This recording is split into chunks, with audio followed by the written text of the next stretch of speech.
Nagkalang bola ng taon eh, ba? Parang rambol na.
Sound check.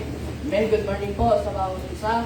Amen. Are you happy this morning? Amen. Amen. Amen. Yung mga nasa likod po, pwede po maghirap po para mas maganda po sa harapan. Amen. Yung mga nasa likod po, pwede po maghiharap po.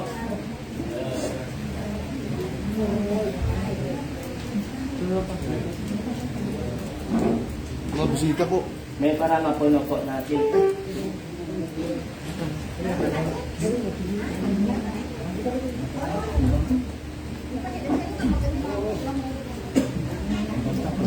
Amen. Kung kayo po masaya, tayo po magsitayo. Grab your songbook po sa page 1 po. Sa ating songbook po. All hail the power of Jesus' name. Page 1 po. Ating hymns. Okay. All hail the power of Jesus' name. Amen. Nandiyan ako bang alam na amen? Amen. First and song. All hail the power of Jesus' name. Ready? Sing. All hail the power of Jesus' name. Let angels prostrate on. Bring forth the royal diadem and crown him Lord of all. Bring forth the royal diadem and crown him Lord of all. Second song na lang. Rejoice and sing of his strength, ye ransom from the fall. Hail him who saves you by his grace, and crown him Lord of all. Hail him who saves you by his grace, and crown him Lord of all. Third song sa now. Let every king and every tribe on this terrace come on. To him all majesty ascribe, and crown him Lord of all. To him all majesty ascribe, and crown him Lord of all. Last one now. God be yonder sacred trump, my at his feet may fall. We'll join the everlasting song, and crown him Lord of all. We'll join the everlasting song, and crown him Lord of all. Amen. Tuklatin po natin ating mga Bible po. Proverbs chapter 28. Amen. This is the last Sunday for the month of June. Amen. Proverbs chapter 28 po.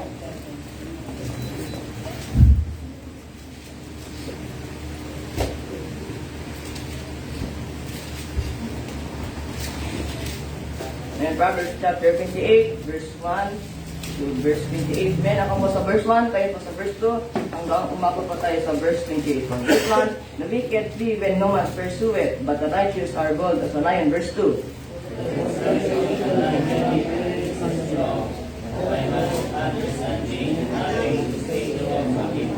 A poor man that oppresseth the poor is like a sweeping rain which leaveth no food.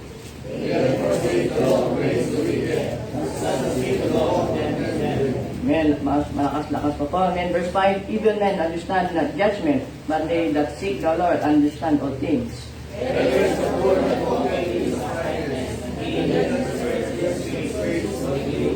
who keepeth the law is a wise son, but he that is a companion of righteous man shameth his father. He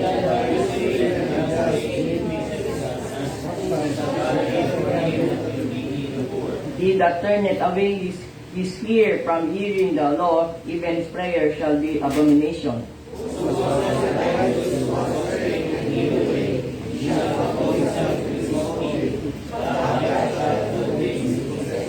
The rich man is wise in his own conceit, but the poor that has understanding searcheth him out.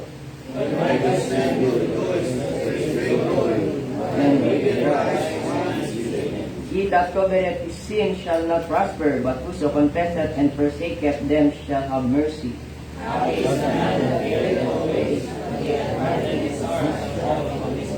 As a roaring lion and a raging bear, so is a wicked ruler over the poor people. Understanding is also a great person. A man that doeth violence to the blood of any person shall flee to the pit, that no man stay him.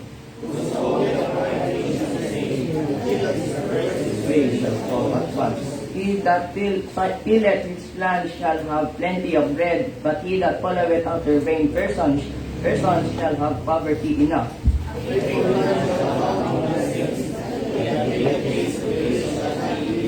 To have respect of persons is not good, for a piece of bread that man will transgress.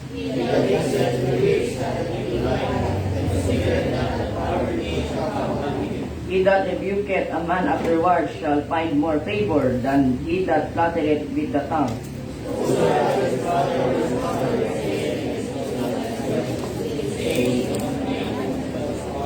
He that is of a proud heart spirit of strife, but he that putteth his trust in the Lord shall be made fat.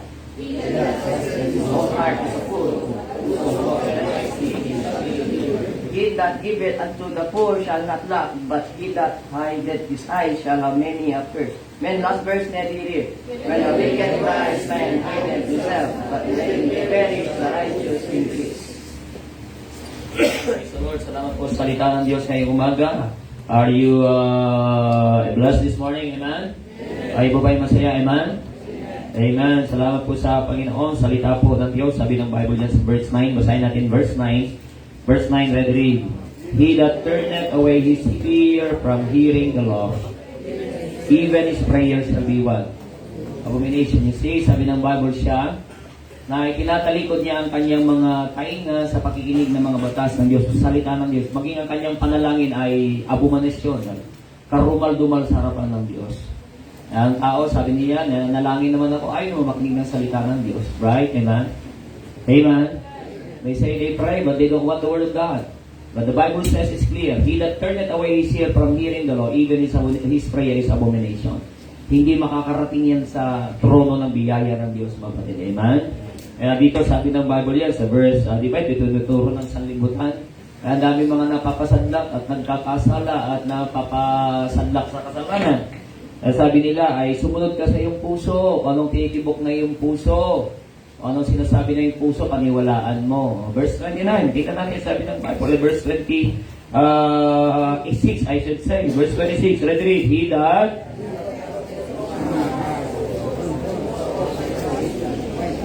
see, sabi ng Bible, ang nagtitiwala sa kanyang puso, mangmang, sabi ng Bible. You see? Amen? Ang mga young people, amen? Actually, not only just the young people, even the adults. Tayo pa'y magtiwala sa aking sariling puso, sabi ng Bible, mangmang. Ay, ang pinakamaganda, sabi ng Bible, let us give our heart unto God. Amen? Ibigay natin ang ating puso sa Diyos na siyang nakakaalam at siyang mag-control, mga kapatid. Kaya nga, tayo pa'y nasa bahay sa bahan ngayong umaga upang makapakinig ng salita ng Diyos, may ayos ang ating puso. Amen? Let's make our heart right with God, mga kapatid. Kaya ngayong umaga, mga kapatid, hindi natin natapos yung lesson natin last week. We have to finish it this morning. Let's open our text verse in Jeremiah chapter 24. Jeremiah chapter 24 verse 15. Just one verse this morning. Okay, Jeremiah chapter 24 verse 15. Okay, dyan na po kayo. Okay, basahin natin ng sabay-sabay. Ready, basa. And, andin kayo. Ready, read. Ha? Wala? Jeremiah ba sinabi ko? Joshua, sabi ko. Ba't Jeremiah? Ba't napunta kayo si Jeremiah? Testing ko lang kung nakikinig kayo. Okay, 24 verse 15. Joshua, ready, read. And if it seem evil unto you to serve the Lord, choose you this day whom ye will serve. Whether the gods which your fathers served that were on the other side of the flood, or the gods of the Amorites in whose land ye dwell. But as for me and my house, we will serve the Lord. So you see mga kapatid, hindi po totoo yung sinasabi ng tao. Pare-parehas lang naman yung Diyos na pinaglilingkuran natin. Dito nga kapatid, maraming Diyos God's di ba? Amen? Amen? Kaya pinagpipili ni Joshua, mabuti, ditong mga anak ni Israel. Kaya lipi ng Israel. Kayo mamili. Sinong gusto niyong paglingkuran? Yung Diyos ng iyong mga ninuno from the other side of the flood? O yung Diyos ng mga Amorites na kung saan kayo nakatahan ngayon? Sabi niya, ngunit kung ako'y tatanungin niyo, sabi niya, maging ng aking tahanan, we will serve the Lord. Capital letter L, capital O, capital R, capital D. Did you read that? Nakita niyo sa Bible niya? And that is the Jehovah God, mabuti. Okay, that's the Jehovah God. It means to say God the Father, God the Son, and God the Holy Spirit. Amen? Ibig sabihin yan, pag all caps na Lord, mabuti sa Bible. That's the Jehovah God, mga kapatid. This morning, ating magpatuloy ang ating lesson about the decision making and tatapusin na natin itong lesson natin ito. And I believe sana mayroon na kayong mga decision na ginawa. Decision through the leader of the home. And we have first-time visitors this morning at sila po ay assist to be, para sila po ay makausap muna po for this morning about salvation. Kaya tayo po manalangin na bilang Diyos. Salamat po for this great morning you have given to us, O God. Salamat po for a great morning, a great day, great spirit that you have given to your people to come to the church of God this morning, early and on time po, Panginoon, sa simbahan. Pang makapakinig ninyo po mga salita at matuto muli po, Panginoon, O Lord. Kayo po magpala po, Panginoon, sa akin pong lesson. It's all about the leader of the whole. The God-given leadership na binigay sa tahanan po, Panginoon Ama. Malayan niyo po bawat makikinig, bawat niyo po mga anak, mga bisita ngayong umaga, pagpapalain niyo po. Sila po ay maturuan ng simpleng Panginoon Diyos ng kaligtasan. Sila man din po ay magdidesisyon po, Panginoon, na susunod sa inyo sa tubig bautismo. Tuloy niyo po inyong lingkod sa pagtuturo ngayong umaga. At ang bawat isa, pagkaluban niyo po ng pangunawa. Mga anak niyo po na maaaring nasa daan pa, patungo sa baysambahan, ingatan niyo po sila at makarating na matiwasay po, Panginoon. Salamat po sa biyaya. Subalat ay dalangin po namin niling na may pasasalamat sa tanging pangalan ng Panginoong Jesus. Amen, amen. And you may be seated this morning. Once again, magandang umaga po sa inyo, mga kapatid. Amen. And I hope that you are prepared this morning. Amen. Meron na po kayong acts lahat. Meron na po kayo mga acts at ang ating pong lesson ngayong umaga na ating pong babaybayin, mga kapatid. So the last part ng ating pong lesson. So last week, sabi ko nga po sa inyo, salamat po sa Panginoon sa remarkable example ng isang makadiyos na leader sa tahanan sa pangalan ni Joshua, mabutin. Na kung saan si Joshua ay naturuan din naman po ng isang lingkod ng Panginoon na si Moses. Okay? Ay isang araw, mabutin, siya po ay tinalaga ng Panginoon na mamuno sa people of Israel. And of course, mabutin, sa kanyang pangunguna sa people of Israel, meron po siyang tahanan. Meron po siyang asawa, meron po siyang mga anak. And now here, mabutin, on the sila po'y nakatawid na, mabutin, sa Jordan River. Tandaan niyo po, mula pa sa Egypt, sila po'y tumawid sa Red Sea. Di ba? Amen? Alam niyo po yan? Through Moses, sila'y lumakad, mabutin, sa tuyong lupa ng dagat. Ngayon po, sa pangunguna naman po ni Joshua, mabutin, tinawid naman nila yung Jordan River. Eh, tinawid naman po nila yung mga batid. At yung po'y hinati din po ni Joshua. Oho, ang alam lang natin naghati ng dagat si Moses, di ba? Eh, si Joshua din po, mga batid. Hinati niya rin po yung Jordan River. Sila ay nakatawid upang roon po sila, mga batid, sa promised land. Now that they're already there. At yung mga iba, nakuha na nila yung kanilang inheritance, the tribes of Israelites, the 12 tribes, nakuha na po nila ang kanilang lugar. Sabi ni Joshua sa kanila, mabuti ng kanyang hamon. Ngayon, magdesisyon kayo ngayong araw nito. Okay? Ngayon, kung iniisip nyo, kasama na maglingkod sa Panginoon, sabi niya, choose you this day. Kaya niyo po, paglilingkod sa Panginoon, it's a choice. Amen? Amen? It is a choice. Ito po yung pagpili na gagawin po natin, mga kapatid. Kaya sabi ni Joshua sa kanila, mamili kayo kung sino yung gusto nyong paglingkuran. Yung bang mga Diyos-Diyosan doon sa kabilang pampang, na kung saan pinaglingkuran ng inyong mga ninuno? Sabat sila galing sa Ehipto. Di ba ba? Alala niyo po sa Ehipto, they serve gods. They serve idols. Okay? Sila yung naglingkod sa Diyos-Diyosan, mga kapatid. Kaya sabi niya, sa kanino kayo maglingkod? O kaya sa mga Diyos-Diyosan ng mga Amorites, because there are Amorites already in that place. In the land of Canaan, nandun na po ang mga Amorites, mga kapatid. Ibang bagong Kristyano, binasa niya, Amorites. Diba? Hindi pa Amorites, yan. Amorites, yan. Parang parang arthritis lang pag ganun, di ba?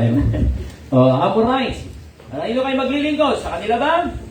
Sa Diyos ba nila? Pero sabi ni Joshua, kung tatanungin niyo ako, sa po ng aking sambahay, sabi niya, ay kami maglilingkod sa Panginoon. You see, with that strong decision of a man, of a leader of the home. Last week, napag-aralan na natin yung Roman numeral number 1. Basahin niyo po, the decision, ready read. Okay, that is an standard. Okay, ang pag-lead ng isang ng ama ng tahanan ay yan po yung standardiya. Yan po ay pamantayan ng Diyos, mapatid. Hindi po yan suhestyon. Okay, hindi yan pinag-uusapan, mapatid. Kung sakali mang nagtatrabaho ang dalawa, kung sino yung mas malaking kita, hindi po. Mapatid, it must be the husband, amen? The leader must take heed to himself. Kasi nga leader siya, mapatid, he must take heed to himself. Dapat alam niyang pangunahan ang kanyang sarili, kapatid, amen? And then the leader must take the lead, amen? Kaya nga leader amen? Kaya dapat take the lead. Kung sino pong mauna ay dapat yung leader, mga kapatid. And the leader must take the full responsibility of the home. Ang may responsibilidad ng tahanan, kapatid, ay yung ama ng tahanan. Siya po yung may full responsibility. Tandaan niyo po yan, mga kapatid, amen? Amen? Kasi bakit? Yung ama ng tahanan po kasi, mga kapatid, tandaan po natin, ang unang nilalang ng Diyos ay lalaki. So, ang ibinigay, kapatid, babae. Hindi po yung lalaki ang binigay sa lalaki. Hindi po yung lalaki ang binigay sa babae, kundi yung babae ang ibinigay sa lalaki. Amen? Amen? May kausap po ba ako ngayong umaga? Amen? Huwag kayong tatama rin. Bambira, ang aga pa lang, antokin na kayo. Okay. Sumugot lang kayo. Amen? Para kunyari nakikinig naman kayo. Oho. Kaya nga makita po natin ang Panginoon, nung nilalangin niya po si Eva, kinuha niya sa tadyang ni Adan. What does it mean, mga kapatid, bakit sa tadyang? Upang yan po'y kakalingain ng lalaki. Ano nga niyo pa? Upang siya po'y kakalingain, upang siya po'y aarogayin. Kinuha po sa tadyang, hindi po sa kamay, para suntukin, upang bigwasan, amen? Kinuha po yan sa tadyang, ibig sabihin, malapit sa puso, iibigin, amen? Amen? O, pang mamahalin, aarugahin. Yan po yung babae. Kasi sabi nga po, nasa Bible po, 1 Peter chapter 5 verse 7, gaano man katikas ang babae, sabi ng Bible, he is a weaker vessel. Kahit gaano pa pinakamatalino yan, but still he is a weaker vessel. Okay? Ang babae mas emosyonal, amen? Kapag kung ikay lalaki, ikaw pa mas emosyonal, ano yung sasabihin, pag-pig-pig? Hindi na. Amen. Ikaw ba'y dinadalaw? Ikaw ba'y may dalaw? Ano nawa mo yan, mga kapatid? Ang babae, tandaan po natin yan, kaano man katikas yan, kung gaano man ka-strong yan, ay tandaan po natin, he is still the weaker vessel. Nasabi ng Bible, dapat yung lalaki talagang igagabayan niya. Kasi weaker vessel po yan, mga kapatid. Amen?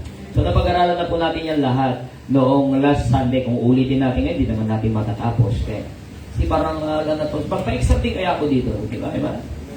Kasi kahapon, nagpag-exam ako sa Sabbath School. Oho. Out of 20, nakapasa lang 5. Exam pa din kaya ako para makita natin kung may natututunan nga mga kapatid. Okay? Number 2. Roman numeral number 2 of our lesson, mga kapatid, the decision through the leader of the home requires submission. It requires submission. Kaya nga meron pong leader. Kasi kung wala pong submission, mga kapatid, delikado yan. Oo, wala pong nagpapasubmit. Wala pong nag-lead. Wala pong nagpapasubmit. Ano po sabi ng Ephesians chapter 5 verse 22? Ephesians chapter 5 verse 20. Kayo mga kabinataan, kayo mga kababaihan, wala pa namang dalaga dito. Kayo po yung mga bata, dapat nagsipag-aral pa. Pero kayo po inihahanda. Dapat nalalaman nyo ito, ang katuruan ng salita po ng Diyos. Sabi ng Bible 5:22, ready ba sa wives? As unto the Lord. So ulit-ulit lang po yan, kapatid. It must be the wife who will submit unto her husband.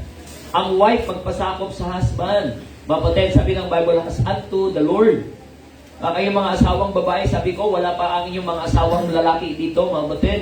Abay, nung araw, naligawan na kayo. Hindi nyo po maliligawan sa kanila para sa Panginoon, amen? Nung araw nga, naniniwala ako sa iyo, sinabot kita eh. Ngayon, para sa Panginoon, ayaw mo maniwala sa akin. Sana lang, hindi na kita sinabot noon. Ano yan? Nakunawan niyo po, mga kapatid. Oo. But you still submit to them as your husband. Kaya nga, sabi ko sa inyo, kung nandito ka sa church, at yung asawa mong lalaki gusto mong mawin sa Panginoon. And then, when you go to your home, to your houses, you must let them feel the presence of God in your life. Hindi yung galing ka sa simbahan, pagdating mo sa bahay, para kang machine gun. Wala mo yung track, ang kitang tapapin. Pagkagaling mo sa simbahan, kitang tapapin. Tapos sa inyaya mo, punta ka sa simbahan. Hindi yan sasama. Hindi yan sasama. Dapat ikaw ay, siyempre, mga kapatid, yan ay nasasakupan pa ng espiritu ng Diablo. Dapat medyo talagang hikayatin mo naman para sa Panginoon, amen? Amen? Amen po yung mga kapatid, amen? Kaya sabi ko nga po sa inyo, kung sila ay, kumbaga, naligawan na kayo man dun ganun din po sila man po mga kapatid, maligawan nyo para sa Panginoon, amen? You need to submit. Sabi ng Bible sa Colossians 3:18, wives, submit to yourselves unto your own husband. Inuulit-ulit po yan. And then Colossians 3:20, children, obey your parents in all things, for this is well-pleasing unto the Lord. Mga anak, sabi ng Bible, ay dapat sumunod sa mga magulang in all things. You see that? In all things, sa lahat ng bagay. Kaya kung kayo po ay maghugasin ng pinggan, huwag na kayo magreklamo, hugas na agad, amen? Okay? Kahit hindi ka kumain, maghugas ka pa rin, amen? Kaya ayaw kumain kasi ayaw maghugas, kaya nagpapahuli. Kahit na. Kahit hindi ka kumain, paghugasin nyo, alipin yung mga anak ninyo, amen? Para sa Panginoon. Nalalag namin ng sikiyan, natuto naghugas sa 7 years old. Ayan. 7 years old, mga 6, gano'n. Yung turuan na hanggang 7. So, paminsan-minsan, schedule, maghugas ka, ngayon na ka, hindi maghugas. Paminsan, hindi. Pero mga pagdating ng 7 years or mag-8 na, sabi ko sa kanya, lahat ng pagkakataon, dati Sabado-Linggo lang siya naghugas. Kasi pag school days, siyempre mag-aaral, gano'n. Diba? Pero sabi ko ng 8 years old na siya, sabi ko, lahat ng pagkakataon ikaw na maghugas. Wala na maghugas sa amin. Kaya huwag ka nang aasa. Huwag ka nang aasa. Siyempre, iinom ka ng tubig, di ba? Iinom ng tubig. Siyempre, magagamit ka ng baso. Pagbira nakabantay na sa likod mo na. Pagbalapag mo pa lang yung baso, hinugasan na niya. Sabi ko, gagamitin ko pa yung mamaya, mag-ipon na naman dyan pa hinugasan na niya. Bakit naging responsable na? Kasi bakit? Siya na ang may responsibility pero siyempre, tuturo mo kung paano paghuhugas. Dati maghugas ng pinggan, balang-salang lang, halo-halo, ipon hanggang. Sabi ko, alam mo bakit? Kaya kailangan mo gamitin yung mathematics mo. Kaya merong shape yan. May pinggan na bilog, may kwadrado, may triangle, may oblong. Ibig sabihin magkakasama sila. Okay? Di ba pinag-aralan nyo yan sa math? Yung mga shape, yan yung application. Sabi ko sa kanya, ngayon maghugas, minsan mahalo-halo din. Di kaldero, sinabay na sa kutsara. Sabi ko, anak, may nauuna yan. Yung sinusubo sa bibig, yun yung nauuna. Sabi sa kanya, unahin mo yung kutsara, baso, may mga una, pinggan, huli na yung mga kaldero, natututo. Hanggang mamaya, sabi ko, bago ko yan, ako nagturo talaga personal. Sabi ko sa kanya, pag naghugas ka kasama yung lababo, Dapat yan ay tuyo. Pag natapos ka, dapat tuyo yan.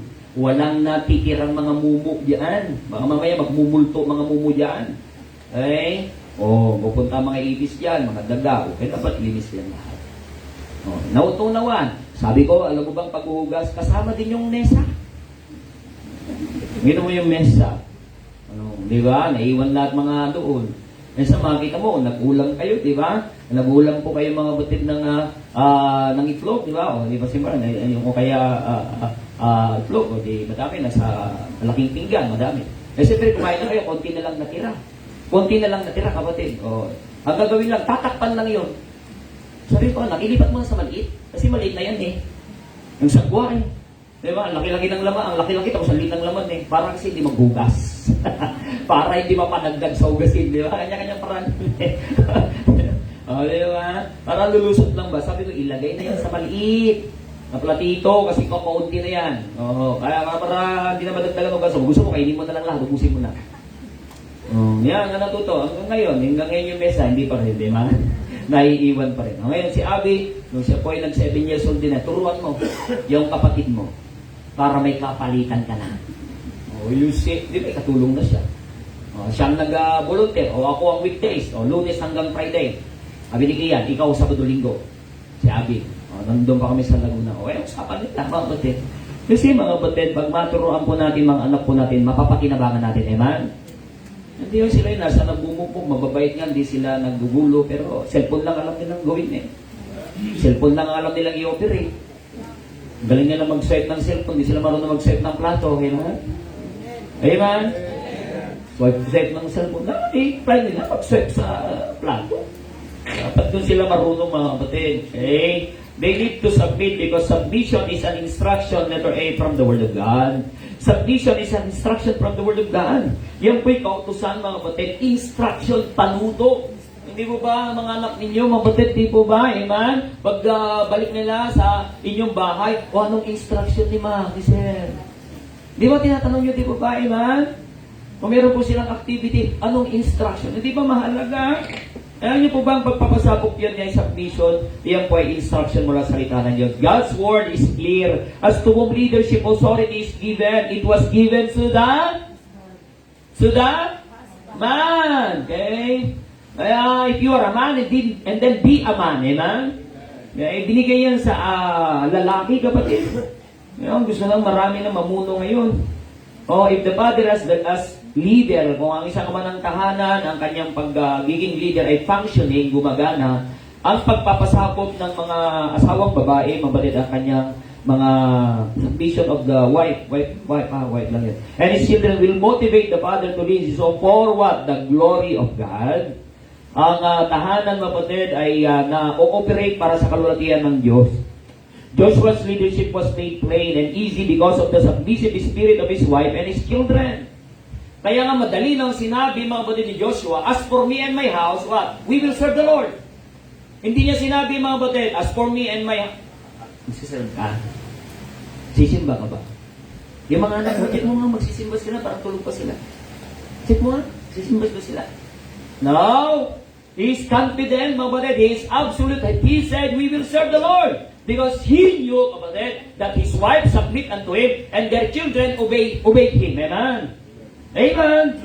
Kaya he has that strong, mapatid, conviction. Tandaan natin, mapatid, kaya ito mahalaga. Napakahalaga sa buong pamilya ay tumutungo sa iisang simbahan. In the same church, so that the standard in leadership and fellowship is clearly understood and in unity. May pagkakaisa.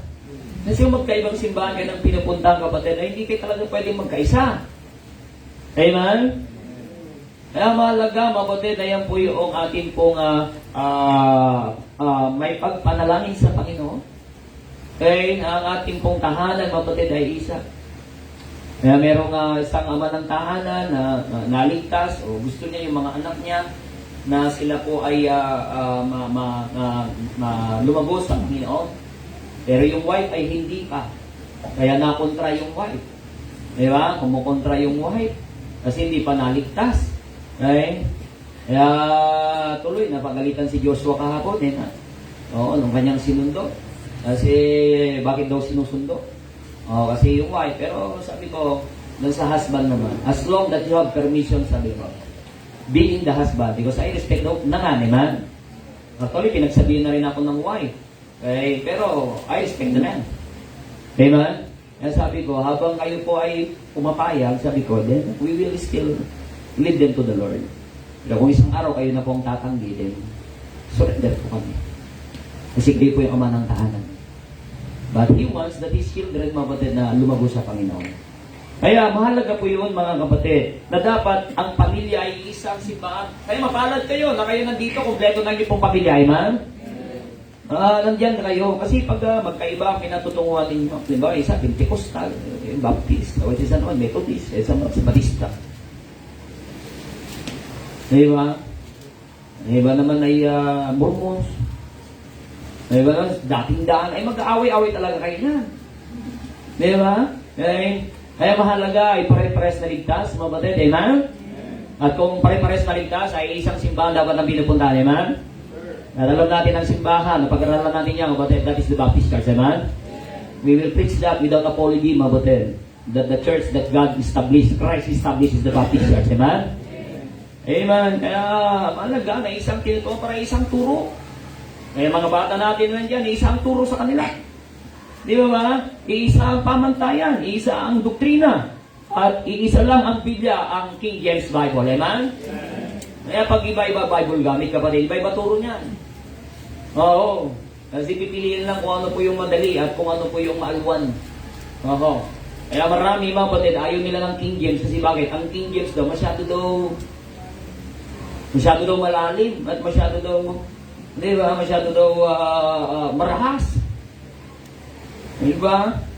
Parang malalim. Dali-dali nga yun. Diba? Yung mga bata nga natin yan, minimemorize ka nila. 4 years old ka, namimemorize niya. Tama, man?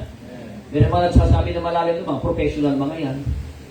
Oho. Sabi ng Bible, this is spirit. Kaya uunawain lang natin, mabatid by spirit. Amen? Ay, yung natural man, yung unsaved, hindi niya maunawa nito. Okay? Ay, sabi nila, kami naman nagamit din ng King James. O, nagamit naman, pero hindi only. Kaya tayo only. Tayo po hindi King James also, kundi King James only. Amen? Isa lang yung pamantay natin. That's the King James Bible. That's the only Bible we have. Amen? Gaya din na isa lang ang simbahan ng Panginoon, kapatid. Kaya sabi ng Bible, one Lord, one faith, one. Hey, we have only one Lord, the Lord Jesus Christ, one faith, mga batid. That is from the King James Bible. Amen? O, kita nyo, sabi ng NIV, in my Father's house are many rooms. Ano sabi ng King James?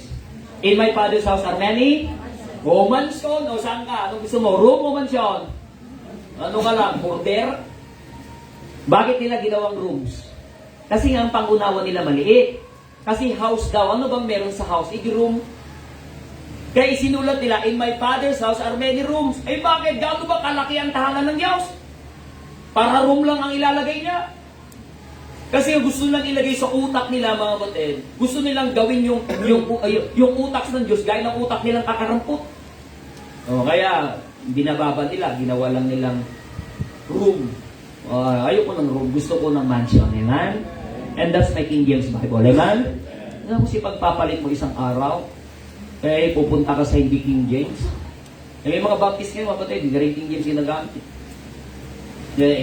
Halo-halo ba? Maghalo-halo ang ginagamit na Bible, halo-halo rin standard yan. May ginawa, isang araw, may babae na rin natayo dyan. Ang Southern Baptist, kahit ilan ng Baptist, mapatid, talagang strict to the point dito sa King James. Ang Southern Baptist, mapatid, may babae na natayo, may nagpapastor, nagtuturo, babae, sa congregation na ito, babae nagtuturo. Sa school, babae nagtuturo, nandiyan mga tatay, balala. Abomination lang. Amen? Dito mo yan, tuturo, the leader of the home must be the man. Babae nagtuturo. Nakakaya naman sa lalaki pag ano. Amen? Oo, mga kapatid. Kasi magaan, mga kapatid, ang kanilang pamantayan. Kaya, mga kapatid, submission is instruction. Yan po yung mula salita po ng Diyos, mga kapatid. Amen? Kaya mahalaga po, kung pamilya niyo po ay hindi pa kayo kumpleto sa simbahan, bago man lang dumating ang Panginoon, amen, makumpleto kayo, amen? Kaya hindi natin alam kung kailan darating, baka bukas na O baka mamaya. Ay po ba? Hindi pa nakukumpleto. Kaya we must see to it, mga kapatid. Amen? Dapat ang ating tahanan ay kumpleto sa simbahan, mga kapatid. Amen? O, maaaring ligtas na rin po sila, mga kapatid. Pero mas maganda, pare-parehas kayong nakakasamba sa isang simbahan, kapatid. Amen? Amen? Oo. Okay. Number B, submission is important. Important in the chain of command. Tingnan niyo po, mga kapatid, yung chain of command. Kaya parang sa mga sundalo, there's chain of command. Hindi po pwedeng mag-direct, mga kapatid, yung private, pupunta doon sa chief, commanding chief. Meron po siyang mga chain of command. 1 Corinthians 11:3. Tingnan niyo po. 1 Corinthians 11:3. Basahin niyo po. Are you there? Ready? Basa ba? I would have you know that the head of every man is what? Christ. And the head of the woman is that man. And the head of Christ is God. God's chain of command is as follows. The man takes the lead, the wife submits, and his children follows on. Kaya kayo mga bata, dali lang ang gagawin nyo, susunod lang kayo. Amen? Susunod lang kayo. Ngayon, kung wala pa ang mga magulang nyo talaga nandirito, ay dapat ipag-pray nyo, kayo ay maging masunurin pa rin sa tahanan. Huwag kayong tatamad-tamad. Kung sa bahay, tatamad-tamad kayo, mga magulang nyo, unsaved pa, o kaya wala pa sila sa simbahan, hindi sila maniniwala sa patutuo ninyo. Kasi sabihin sila, masimba-simba ka? Pagtaman mo? Napulaan pa yung simbahan. Amen? Napulaan pa ngayon yung simbahan, gawa ng patutuo mo. Pero kung ikaw ngayon sa bahay, masipag ka, maasahan ka na ng magulang mo, isang araw, pag sila'y maimbitahan mo, ay sila'y papayag din naman, amen? Okay?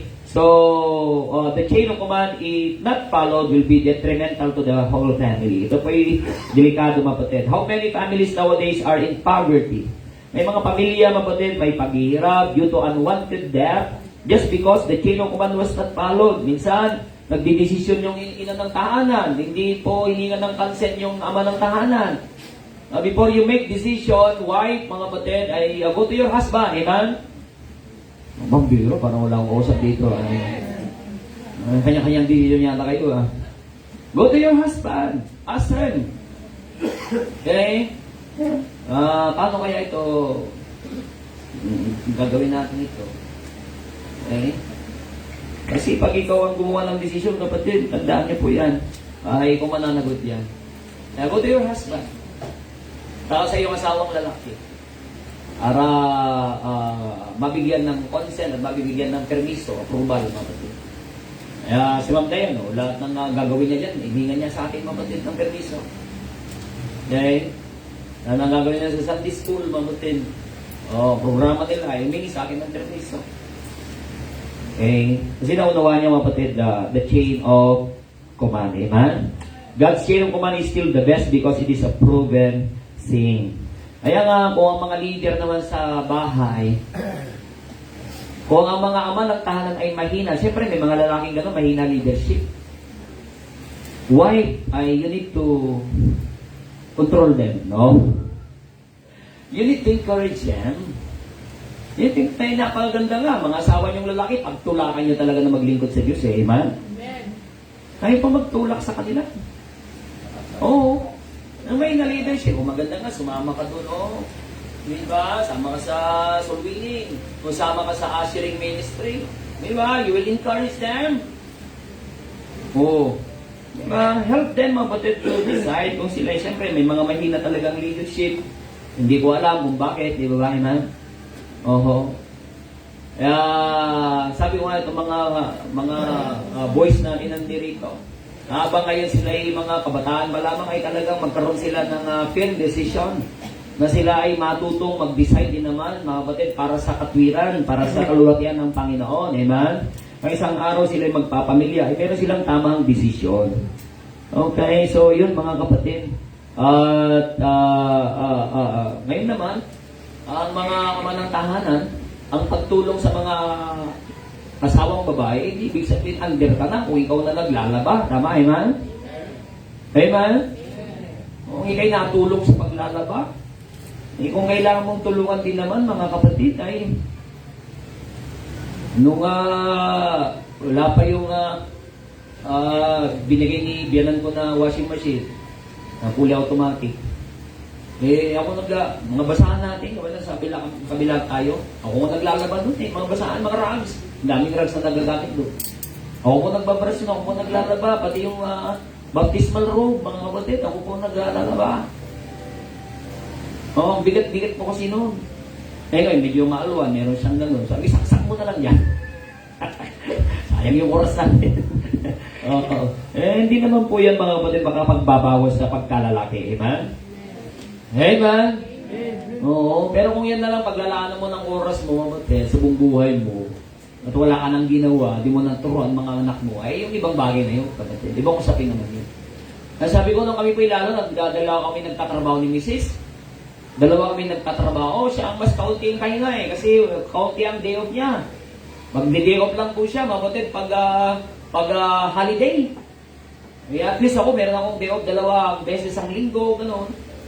Minsan 3, mga papala rin. Pero ako po, pag day off ako po naglalaba. Ako po talagang naglalaba, mapatid. Yung rest day ko, mapatid, ako po yung naglalaba. Bantay ko pa yun si Abby, 2 years old si Abby, yan pa. Habang kami naglalaro. Ay, ako po naglalaba. Ang pinakaayaw ko lang talaga nung kapatid, ay yung magsampay. Mga lilit sa sampay, lilit mo ako. Diba? Kaya, pero ngayon, siyempre, bihira na. Sabi ko, nag-aaral ako ng salita ng Diyos, man. Palusot lang ba? Okay, mga number 3, the decision through the leader of the home will be satisfied by God. Amen? It will be satisfied by God. 84 verse, no, mga kapatid. Letter C pa pala. Submission is the influence of the Spirit of God. Influensya yan, mga kapatid, ng Espiritu ng Diyos. The foundation of our submission is our, what? Our, obedience to the Spirit of God. Okay? Nandiyan po yan, yung Galatians chapter 5, verses 20 to 25, yung the fruits of the Spirit. Ikaw ay nagiging long-suffering na, ikaw ay nagiging pasensyoso na, ikaw ay nagiging, you have love, you have patience, you have joy, may kagalakan ka na, amen? Sa iyong pamilya, mabutin, may kagalakan kang ginagawa, yung bawat ginagawa mo, okay? Para sa Panginoon. Kaya sabi ka ng Bible, whatsoever you do, do all for the glory of God. Gawin mo para sa kalwatian ng Diyos, mga kapatid. So, it is influenced by the Spirit of God, not the Spirit, mga kapatid, of this world, but the Spirit of God. Number 3, it is satisfied by God. 84 verse 11, tingnan niyo po. 84 verse 11.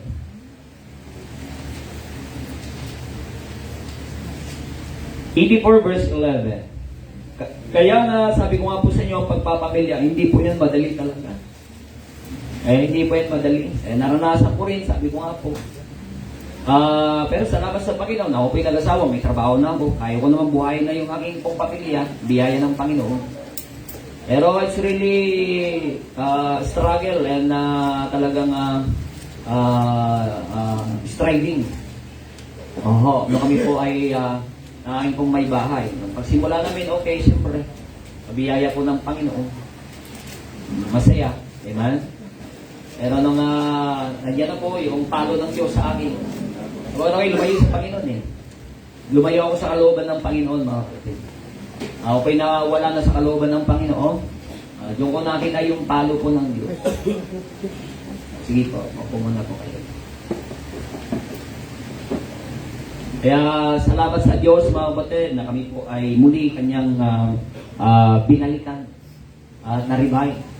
Sabi ko, naranasan namin, marami, anak na kami noon, si Kian, ay tumira kami sa squatter, punta kami.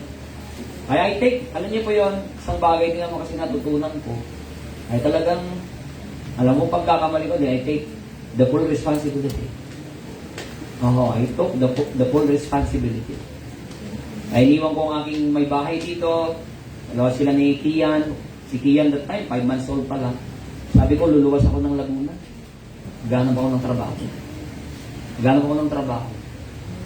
Kaya lumuwas ako. Kaya yung dahilan kung bakit ako naparoon sa Laguna. Kaya tawag nila blessing, ano pa yun?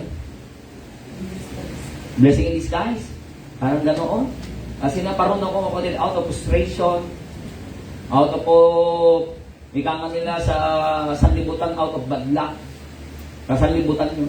Eh wala ako sa Panginoon. Right, the full responsibility din, I go to Laguna para maghanap ng trabaho. Kahit anong trabaho sana, para mapunan lang yung pangangailangan ng aking mag-ina. Binabayaran kami bahay dito sa Santiago. Tapos magtatrabaho ka, as si Kian that time ay nagkagatas. Ang gatas pa niya mga batid noon, S29, yan yung pinaka-branded talaga. 29 talagang kinuha natin. Di sa inyo, 26 lang, di ba? Yan natin mas upgrade. Pero yan, naggagatas siya, pambihira, 3,000, abutin ng 3,000. Ang galing yung maggatas eh. Pero sabi ko, gatas lang. Ngayon, natanggap ako ng trabaho, pambihira, di ako makabili ng uniform. May uniform ko lang isang polo barong na puti. Pag uwi ko ng bahay, ilalabhan ko kapatid. Kasi bukas, susuot ko na naman. Sabi ni Mrs. Billy ka, sabi niya, wala akong pambili. Wala akong cellphone, nakikigamit lang ako sa ate ko. Isa lang cellphone namin. Nakikigamit ako yung ate, nakikitext ako. Pagpadala, sabi ko pag may sahod, Mama, nagpadala ako. Kaya sakto-saktuan lang. Pero hindi naman siya nagre-reklamo. Si Mrs. Hindi siya nagre-reklamo. Pero dahil alam niya na talagang kulang-kulang din, kulang na kulang, siya na rin po nag-decision, sabi niya, pwede ba ako maghanap din ng trabaho sa akin? Si Sister Diane that time, she was just 19 years old. Sabi niya, pwede ba akong tumulong sa'yo magtrabaho din ako sa akin? And praise the Lord, mga patay, she looks forward din para sa amin pong anak. Ang dami na mga responsable, nanganak lang sila, basta para lang silang tumae. Walang pagkain, wala silang pakialam. Di ba? Mga bata, nandiyan na, nagkalat, nagdumis-dumis. Pero kami noon, mga batid talaga sa biyaya ng Panginoon, ay nagdaan kami sa hirap eh. Bumiyahin po siya, mga batid. Wala ko mang nagawa, talagang wala, kulang na kulang. Bumiyahin po siya. Tinuluan niya magtrabaho. Tumira kami sa squatter. We sacrifice para lamang sa aming anak. Kasi Kian. Sacrifice. And that's the time, mga batid, that I really look up to heaven, Lord. Napakalayo ka na kayo. Balik niyo ako. Kasi pag naaalala ko yung mga alam ko, I really praise God na ako ay inabot niya muli.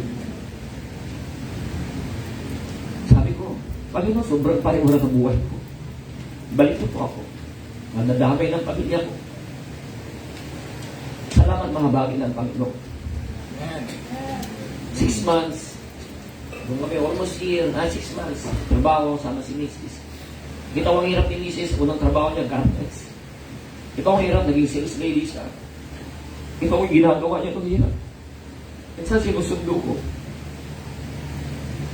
Ang hirap ko trabaho sales lady. Hirap ko. Pagkawan. Sabi ko, pag ito, kailangan pang madamay ang aking pamilya. Oo. Salamat mga kapatid, bigyan ko ng pabor ng Panginoon, binigyan ko ng mas maayos sa trabaho ko. Sabi ko, ay thesis, tigil ka ko trabaho. Tigil ka muna, sabi ko. Natumigil kaunti. Pero syempre, nagre-recover pa lang kami. Nag-apply ulit, trabaho ulit. Pero kinuha na namin si Kila. Kasi we wanted him, mga kapatid, na maalagaan ba pati nagtatrabaho. Ginawa na namin si Kian, dinala na namin sa Laguna. He was already 1.5 years old that time. Siya po isang kalahating taon na. Kinuha namin. Kumuha lang ako ng aking pinsan na kasama po doon sa Laguna para mag-alaga po sa kanya. But we work. We work, mga kapatid. It's really working hard. But without God's blessing, because we have no church, then praise the Lord, mga kapatid. Then 2005, nakarating po ako ng Laguna, 2005. It was only 2008, mga kapatid, na kami po ay nakadalo ng CBBC San Pedro. 3 years pa, mga kapatid, na nagpagulong-gulong sa Laguna. 3 years pa. Salamat, mga kapatid. Natagpuan kami. Salamat sa Soul Winning Ministry. Kami po yung nakatok sa aming pong tinitirhan po dun sa Laguna. And at that time, 3 years old na po si Kian. 3 years old na po si Kian. Kaya, ganun na lang po namin talagang pinakaiibig ang mga bata. Because our son then is also a child. Nung siya po ay nadala po namin sa simbahan, Siya po ay lulong na mga kapatid sa computer game. Salamat, wala pang gadget noon. Ang meron lang noon, desktop. Mahilig manood. Salamat, ang pinapanood lang naman niya noon, Barney mga kapatid sa kayo, Lightning McQueen. Oo, memorize po namin po yun lahat, pati yung kanilang salita, kanilang mga dialogue. Kasi bakit? Yun ang gustong-gusto nilang panoorin. Ulit-ulit. Pag nagsimula na, mga kapatid, ay talaga naman, nagsasalita na, ay gusto niya sumagot din ako. Galing siya doon, pero salamat, 3 years old, nadala sa simbahan. Umiiyak po yung kapatid, hanggang 4 na linggo, umiiyak. Sa Sunday school. Minsan pupunta, 3 years old po yun. Punta ka ng simbahan yung kapatid, siyempre, sa libutan kami, punta ka ng simbahan, naka-jersey yung kapatid, naka-short, naka-rubber. Diba, formal, di ba? Ganun yung pupunta sa simbahan, naka-jersey, naka-short, naka-rubber. Ito yung makina namin 3 years old pang dito, naka-necktie sila. Nakapantalon. Sabi mo mga 3 years old pala naka-necktie ang pantalon, sabi. Yung anak namin ay naka-jersey. Oo. Pero susunod na linggo ay pinalikan na namin ang kanyang bihis. Sapat ayaw namin siya inaiiba. Wala yung pipilitin namin mga kapatid. Bago namin magbitawan kapatid, doon sa Sunday School room mga kapatid, nakahawak sa amin, iniiyak. Salamat sa mga Sunday School teacher, Ma'am Ellen, Nanay Ellen. Ako nang bahala sa akin. Siyempre, after Sunday School, minsan sisilip kami. Sabi niyo po, nagsilipin, okay na nga siya eh. Iiyak na naman yan. Sisilip pa. Praise the Lord, mga batid. Sa tayo, natuto sa simbahan, tuloy-tuloy sa biyaya po ng Panginoon. Amen? 4 years old, nakaawit na po siya doon sa church. Awit na 8 years, 10 years old, mga batid, naging orchestra member po siya. Biyaya po ngayon, siya na po naghahakot ng bisita. Ngayon, kausap namin kagabi. Sabi niya, nag-open up po siya. Ano pa? Sabi niya, alam mo mga tao minsan. Siyempre, nandiyan sila, mamaya kami and go, nawawala. Sabi ko, okay lang yan. Tsaga-tsaga lang yan. Ganyan na naman talaga yan. Sikapin mo lang talaga. Tanda mo, hindi tayong nagbabago, ang Diyos ang nagbabago. Turuan mo lang sila. At sabi niya, paano kaya yun? Sabi niya, ano ba yung magiging... Di ba, siyempre, pinupuntahan ko, minsan, hindi naman na sila nasama. Sabi ko, maggawa ka ng goal. Halimbawa, sabi niyo 5 times. Nababalik-balikan mo, di sumama. Di, kung hindi pa sumama, di, saan mo ka na gina. Gawa ka ng goal. Isit ka ng goal. Lord, balikan ko po siya. Kung hindi sumama ng ganitong ulit, Lord, maghanap na ako ng iba. At least, ikaw ay may goal. Sabi ko sa kanya. Para hindi ka na frustrate. Ang Diyos naman ang nagbabago. You see mga kapatid, praise the Lord mga kapatid, because there is submission, there is satisfaction, amen? And I'm satisfied. I'm not perfect. My children are not perfect. And neither my wife is perfect mga kapatid. Okay, God will satisfy the whole with grace, amen? 84 verse 11, basahin natin. Di ba nandun tayo? Ready, basa. For the Lord God is a sun and a shield. The Lord will give grace and glory. No good thing will be withheld from them that walk what? You see, wala pong ipagkakait ng Diyos. No thing, sabi ng Bible, shall He withhold na kanyang ipagkakait sa kanila na namumuhay na mayroong katwiran. Joshua's house was greatly blessed by God's grace for his family submitted to the leadership of the family. Though a family is not perfect. Yun yung sinasabi ko sa inyo kanina with regard to leadership, God's grace will be experienced by the family of all members of the spirit of submission and reverential fear. Amen?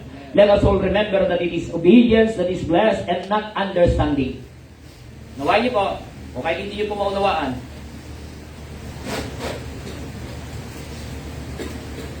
Obedience is blessed, not understanding.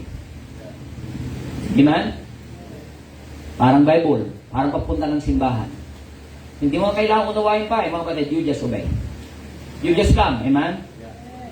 Magtatanong ka pa, ay bakit ko kailangan magsimba? Bakit yan? Simba na ako. Bakit kailangan ko balik ng hapon? Meron ako salita ng Diyos. Kapatid, obey first. And blessings come. And you will understand it. Amen? You will understand it by and by. That's understanding. We know the Word of God. We say we know the Word of God. Sabi po ng Bible, not forsaking the assembly of ourselves as the manner of some is, right? Amen? We understand that. Amen? We understand that Sunday is for the Lord. Amen? Amen? May maging mga tao, di po ba mahal niyo po ba ang Panginoon? Sabi nila, oo naman.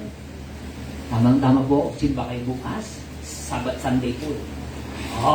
Doon na po mga kapatid yung disobedience. Naunawaan po nila, but they disobey.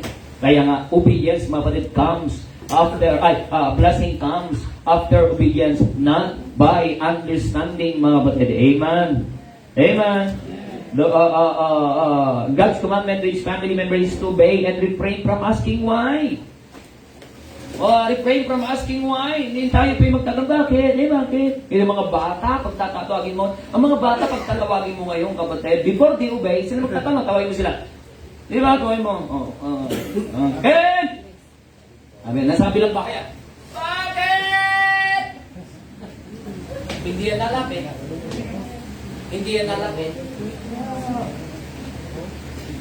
Amen. Iba kung susunod, natanong muna bakit? Halika na! Kain na tayo! Bakit? Bakit? Huwag ka na lumayas ka na! Opo! Huwag natin sanayin mga bata, natanong, amen? Right. Di ba subay? Do you remember Samuel? Batang-bata pa siya, 7 years old, nasa templo, kapatid. Samuel, di siya nagtanong. Yes, Lord. Sabi niya kay Eli, yes, Lord. Don't call me Lord. Sabi niya, hindi kita tinatawag ka na, matulog ka na, kasi gabi na, tulog na siya ulit. Higa ka na, pala, sabi niya. Tapos mamaya narinig na niya, Samuel, lapit na naman siya kay Eli. Yes, Lord. Don't call me Lord. No, hindi kita tinatawag. Hindi yan nagdabog, magsikilit. Ako matandang ito. Kasi hindi na nakakakita sila, matanda na, pero 7 years old si Samuel. Siya po nag-assist kay Eli. 3 beses kapatid tinawag. Tapos lapit na naman siya. Hindi niya sinabi nung tinawag siya 3 beses, hindi niya sinabi, niluloko ako ni Eli, bahala sa buhay niya. Okay? Umirit ang mata niya dyan. Yung kami ba, kapatid, pambibira.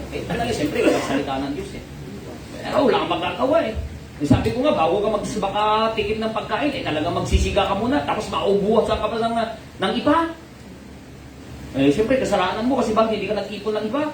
Alam mo ba saan kami kukuha ng iba, kapatid? Mula dito, mga kapatid, hanggang doon sa CBMC. Lakad, kapatid.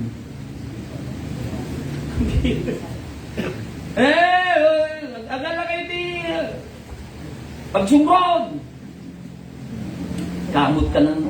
Siyempre, hindi ka magtatanong bakit. Ay, bakit ka? Hindi ka babakit ka dyan. Tamaan ka ng bakit. Amen? Lala ka ng sako. Pag may mahiram kang sidecar na bike, at least maayos. Pag may mahiraman ka, pag mapadamot naman yung kapitbahay, wala. Minsan mga kapitbahay, dadamot kahit mag-anak mo, dahil ikaw ay, pero hindi ko sa pambahat. Nalakad ka, kapatid, tapos pagbalik mo, suyong-suyong mo. Di ba? Ang kati-kati pa natin. Walang problema sa kati-kati sa akin. Tapos pagbalik mo, pagkagalitan ka. Sabi nila, bibili ka ng suka, bili ka, piso-piso lang Pagaluin mo, nagkakahalo, suka sa tuwing. O bili ka mantika. Siyempre, marapod na dadaanan mo. Pag matapa ka, bilisan mo Partangan, matublak ka bangon. Siyempre, abay natumba ka, tatapyok. Lagi siyempre, tapon, basa ka. Pag uwi mo pang pihira, katakot ako. Ikaw kaya igis ako dito. Ewan ko lang, kung may makukuha kayo mantika sa akin, sabi ko, fine ako na. But we never complain. We just obey. Amen? Siguro gawin mo ang mga bata ngayon ganyan, kapatid. Pambira, kapatid, haharangan ka na, aabangan ka na yan sa kanto.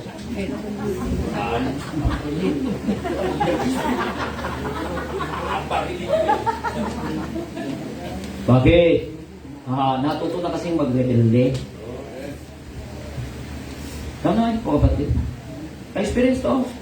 Sabi ko, kayo siyempre may kalukuhan din kami nun, elementary kami nun pakasakay kami sa elf, pag pauwi kami, mga elementary, di ba sabay-sabay, di ba? May dadaan na elf. Oo, sampa kami dun sa elf. Malilin mga bata, sampa kami dun sa elf. Pero approve pa yan. Mamaya, bibilis na yung elf. Abay, talunan yung mga kasama. Pag talon mo kapatid, hindi ako nakapito. Talaga naman nahihila. Gas yung tuhod. 2 tuhod pa, kapatid, gas-gas. Pag uwi mo sa bahay, siyempre short kami. Ano gawin mo sa bahay? Pag uwi sa bahay, pinakpak ko. Kasi pag nakita yan, baka puputulin ka pa ako. Nililihim mo yan kasi bakit? Mamay lang kapatid, matutuluyan ka na talaga, mawawalan ka na ng tuhod. Sabi, ang sakit yun, kapag ilang araw ang tinitis, magpatid. Mapapansinin ka, kasi, lola, kasi sa lola ko na nakatira. Nung sa lola ko nakatira ko na, sa nanay ko, nagtatrabaho, nagkakasambahay siya, kikitira lang ako eh.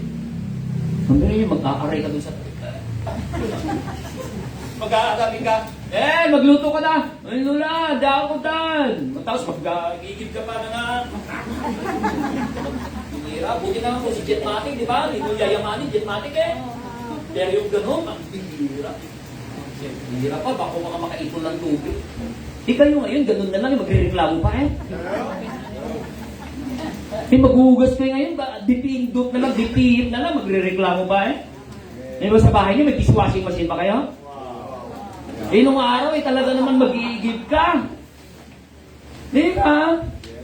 Mga kapatid, tandaan po natin po yan. There is satisfaction and there is real blessing and there is submission, mga kapatid. Amen? You don't ask why, you just obey. Amen? Huwag tayong magtanong, bakit? Bakit? Magkakain na, kumain ka ng gulay, bakit?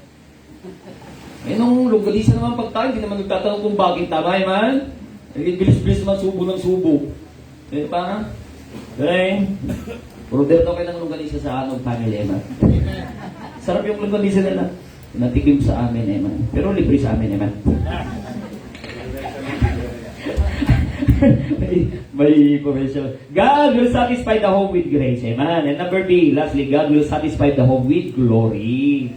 With glory, mga kapatid, God bless this passage of the scripture we are studying to be written for us so that we would learn that God honors the obedience of His dear people since the Old Testament through New Testament down through our times. God is no respecter, mga kapatid, of persons. Parehas noon at hanggang ngayon, kapatid, na kung papaano noon kami po ay talaga naman, sabi ko nga, kung sa panahon namin, mas mahirap sumunod kasi mas mahirap ang gawain eh. Mas mahirap ang trabaho, mas mahirap ang gawain, but we just follow, we just obey.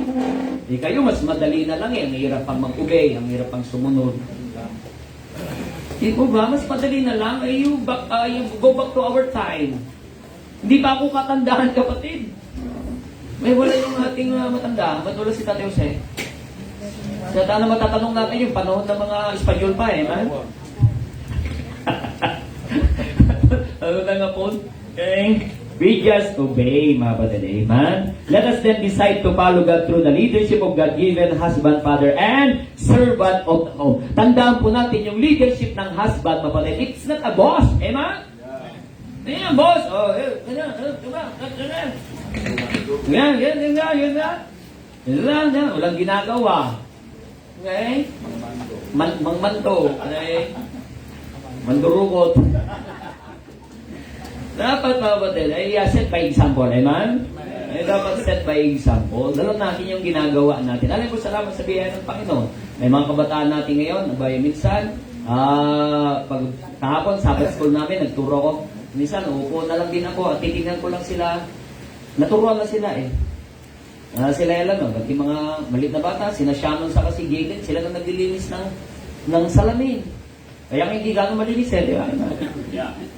Pero sabi ko, pinapayag, at least natututo. Sila na naglilinis. Di ba? Natututo na sila. Di ko walang naturuan, mga kapatid, di ba? Pero pagkatapos niya, i-check ko pa, mga kapatid, yung mga bagay na hindi pa nila nasakop talaga ng kanilang mga mata. Nasakop, mga kapatid, ng kanilang mga kamay. I need to check it. Kung wala na sila, then I need to do it. Kaya kami, tutulog pa lang dito, kapatid. Alas 12, alauna, kayo, masarap ng tulog nyo eh. Tapos, gigising pa kayo, kapatid, sabihin nyo, napuyat kayo. Wow. Okay? So, we need to be a servant. Amen? We are servant leadership, kapatid. Let us decide to follow the leader of the home God has placed in our lives. Amen? May question kayo sa leadership ng mananggahan? Pero hindi naman pibig sabihin, hindi mo na pwedeng i-correct. Pwede mo pong i-correct, kapatid. Pero hindi naman yung to the point na talagang duduin, gusto mo eh. Wala talaga, mahina ka talaga. Huwag ka mag-ganon. Sobrang naman ang ganon. Okay? Hindi dapat, para bagang mas maganda yata yung ganon to. Tama, amen? May naisip. Ay, minsan, si Mrs. Meron siyang isasuggest, mapatid. Pero, tingnan niya sa akin ng termino. Sige, maganda na. Gagawin natin. Ano mga programa natin sa church, mga kapatid. Kaya minsan, nangatong pa rin sa akin. Pati sa Mother's Day, tatanungin sa akin, Mother's Day na, tatanungin ko sa akin. Diba? Okay ba yun? Ganyan, anong gagawin nating ribbon? Sabi ko, gusto nyo, lapid na lang para mas madali. Para pang ngabang buhay na talaga yan. Amen. Let us decide to follow the leader of God has placed in our lives. Amen. Let's always stand up, please, and let's pray. Nakilang Diyos, salamat po, Ama, for the great blessing, for the last front, for the God-given authority that you have given in the home, O God. The man must take the full responsibility as the leader of the home. The wife must submit, O God, according to your word. And the children must follow, must obey, O God. You might bless, O God, who will follow you today for water baptism. Bless you po, Panginoon break. Bless you po ang morning service. In all these things we pray. In Jesus' name. Amen. Amen. Meron tayong tatlong baptism. Praise the Lord. Balik po tayo ng 9 for the time.